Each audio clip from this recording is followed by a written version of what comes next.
The emptiness opened up within me so subtly that I didn't even notice it was happening at first. I slowed down. I stopped working. One by one, things fell by the wayside. I didn't even realize that I had stopped posting things that I had already written. One by one, things fell away until I couldn't really do anything. Yeah, I had done it again. I was facing burnout. But this time it was different. This time it wasn't because I had overextended myself or picked up too many things to work on. This time, it was because the world got weird and sad and tragic in ways that I just couldn't handle. Can you hear me? I have something to say.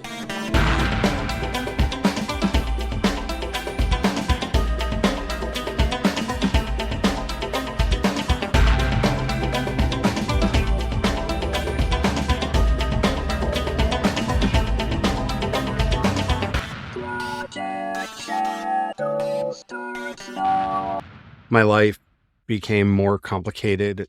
My family is going through a lot. And a great wall of emotion went up, and I just couldn't figure out how to get through it. Slowly, I fell away. The world fell away. And I found myself incapable of doing even the most basic things. Everything hurt, physically, mentally. All I could feel was anxiety, fear, doubt.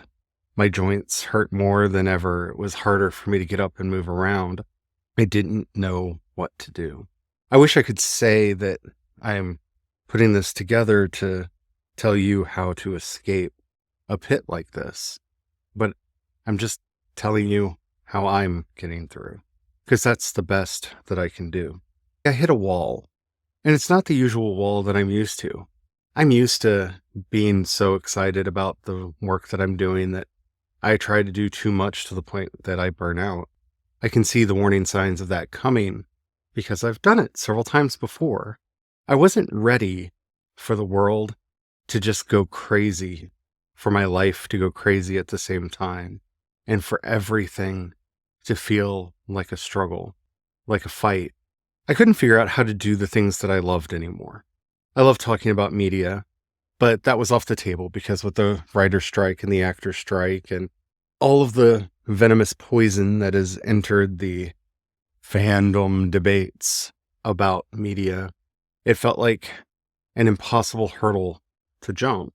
How do I say anything and not have to fight tooth and nail just to say, it was okay, or I really like something? I started questioning whether opinions mattered, and they do. They matter a lot. But in the market that we have created for ourselves, it's not so much about the opinion anymore. It's about a certain kind of purity. I think it sees itself as a moral purity, but there really isn't anything moral or ethical about it. It's just people trying to make themselves feel superior. And you can see this with the way various properties are talked about. Do you have something that has a non-white lead in it? How about something that doesn't star a cis white male? You can see how everything is twisted and distorted and torn apart. I got tired of arguing. I got tired of watching people not even pay attention to what I was saying and just tear it apart. And I know that's part of this. I'm not new. I've been doing this for 20 years now. But something about this round felt different. Everything I said was part of an agenda, or because I hated a particular person. Everything was taken so personally. Like the beginning of the end started when I did an innocuous video about Dune. This is a book franchise that I have loved since I was a child. Granted, I haven't read any of Brian Herbert's books, but I've read the main series so many times, and I absolutely love them. And I got excited about the idea of a new version, especially with the new technology that we have to visualize it and make it look real. But more than that, because the world that we're living in right now is struggling with the same themes that the world in Dune was. We're having the same problems as Arrakis and the Empire that holds it down. We have the petty squabbling of the self-appointed elites who just have more money than the rest of us, and those of us at the bottom are just caught in their squabbling. Religious leaders say what they need to say so that they can control the populace, and the people that suffer are the poor and the downtrodden. I couldn't imagine a book or a franchise more suited to our time. And then I saw the movie, and none of that was in it. The heart and soul of the book was removed, and it was turned into what felt like a space romance. And I don't mean like a science romance in the old school way. I mean like a romance in space. In this version, Paul is excited about going to Arrakis because he dreams about a pretty girl. And that's not the Paul I know. And I don't want to go through and rehash all of that again, but I said what I said about it. And then the responses started coming in and nobody paid attention. No one paid a single moment of attention to the words that I actually said and just assumed that I had an agenda. I either hated the director, I was lying. I get accused of lying a lot, which is really weird for me because most of my work is opinion based, and it's not impossible to lie about your opinions. It's not what I'm doing. Maybe I don't come off as authentic or sincere. Maybe that's a problem that I need to work on. But it continued with each and everything that I was doing. More and more, I was getting accused of being inauthentic, being a shill for this or that. And it was getting harder and harder to talk about the things that I loved because of the frivolous nature of them. I love stories. I love art. I love music. And the world's literally burning down. We had an insurrection in this country. Gun violence is going crazy. The trans community, of which I am a part, is under attack. And then the wars started. How can I talk about a comic book movie in the face of war? And I started watching other people starting to bring that up. Like, how can you talk about a comic book movie in the face of war? But the real breaking point for me was when commentators and reviewers that I enjoyed started not seeing the forest for the trees.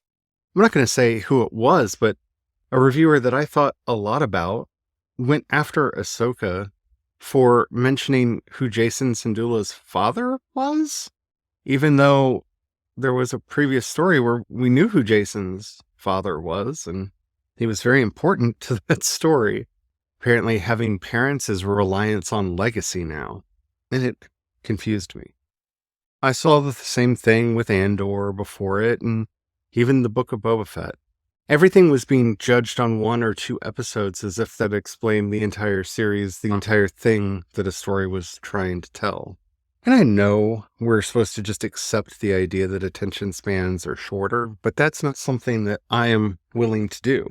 Yes, attention spans are shorter. People are having a harder time paying attention, and even what little attention they have is really hard to quantify because there's just so much content coming out.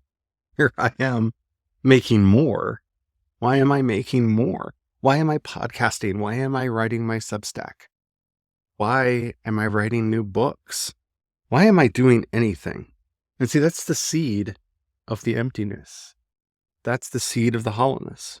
How does anything that I'm doing or wanting to do or thinking about doing or wanting to talk about matter when the whole world has gone crazy? And see, I'm not even supposed to phrase it that way. And I understand why, but I don't know another phrase for it. There's such a detachment from reality that has permeated our discussion about everything that I don't know another word other than insane. People are creating entire false narratives for themselves and living within those lies as if they were true. That's not stable. That's not sane. And what could I do? I'm just a storyteller who tells silly space opera and urban fantasy and epic fantasy stories. I have ideas and comment on them. I make silly little songs. How could someone like me matter? I think a lot of us feel like that right now. How could I matter? How could anything matter when the stakes are so high, when everything is so big and consuming? Everything feels so final. But it's the little things that matter most. It's the little things that get us up and push us out the door. It's the little things that remind us to live. Because that's really what this phase of late stage capitalism has taken away from us. We are collectively forgetting to live. We've all been pushed to a place where it's all about survival. And we're trying to survive. We're trying so hard to make it from day to day, whether that's to pay our bills or to pay for our medications, to deal with grief, sorrow, suffering. We're working so hard to survive that we've forgotten to live. And I understand that. I really do. But I grew up poor. I grew up not having a lot. And the one thing that I remember most from my childhood was the joy, because you had to find joy in whatever little thing that you could. I remember sitting around canning green beans with my family and breaking them up and putting them in the jars, and all of us sitting around the table.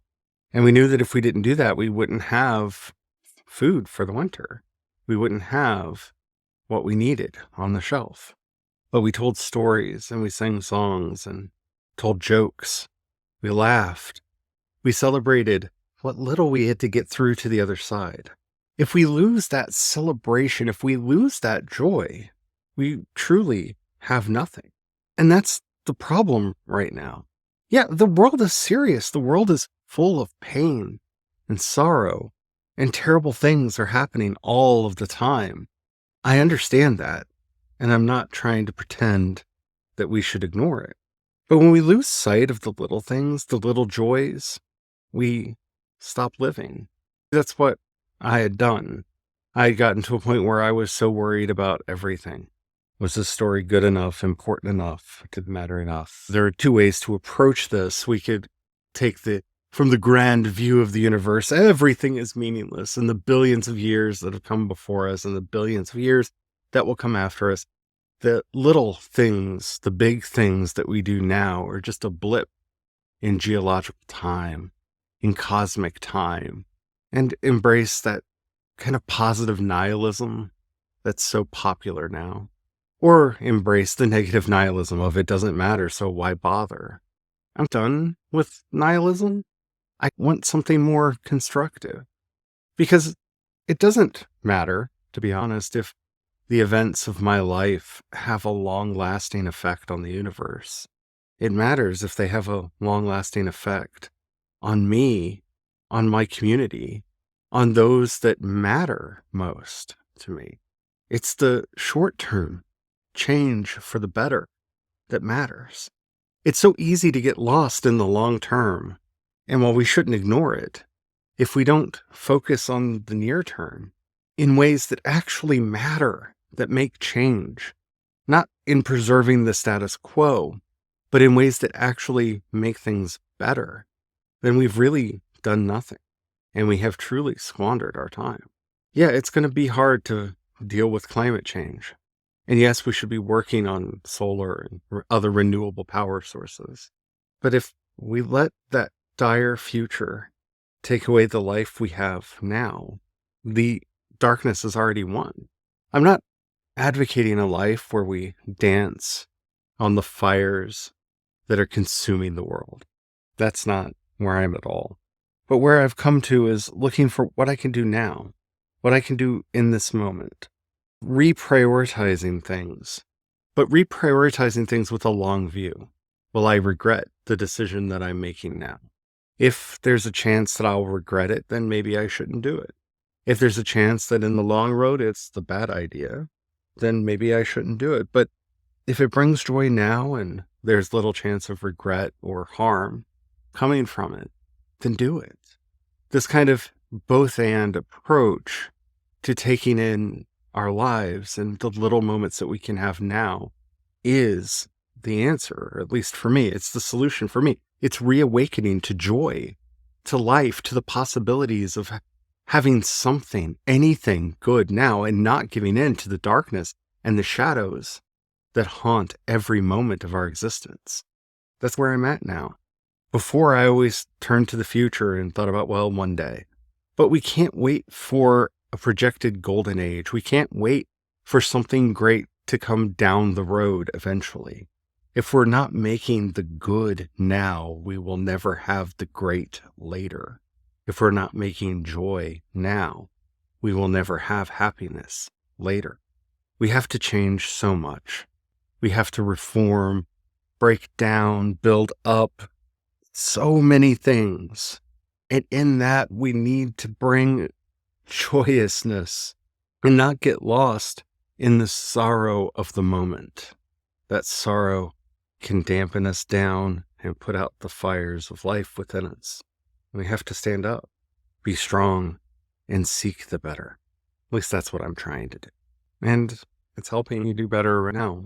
And I just thought I would share that. Does this podcast matter? In the grand scheme of things, probably not. If I'm more honest, the answer is probably no. But for me, it matters a lot. This is the moment I found my voice again and decided to start sharing it again in a way that matters to me and hopefully, maybe to some of you. Thank you so much for listening. I'm writing over at projectshadow.com and I'm working a lot on my new space opera story.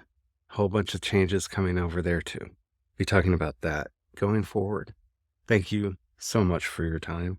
And don't forget, and I say this at the end of every podcast, but I really do mean it. Don't forget to have the fun. Bye.